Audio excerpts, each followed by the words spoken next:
Keshava భైరవకి phone చేసి నేను రమ్య రేపు బట్టలు తీసుకొని మీ ఇంటికి వస్తాము అని చెప్పేసి అయితే అంటూ ఉంటాడు. ఆ మాటలు వినగానే అక్కడ ఉన్న భైరవ మాత్రం నో నో నో మీరేమీ రావనవసరం లేదు ఇక్కడికి అని చెప్పేసి అయితే అంటూ ఉంటాడు.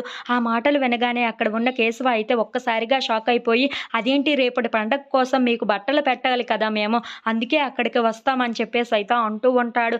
ఆ మాటలు వినగానే అక్కడ ఉన్న భైరవ మాత్రం మీరు మిమ్మల్ని రావద్దన్నాను కదా మీకు అంత శ్రమ ఏమీ అవసరం లేదు మీరు మా ఇంటికి రావనవసరం లేదు మేము మీ ఇంటికి రాము అని చెప్పేసి అయితే చాలా కోపంగా అంటూ ఉంటాడు.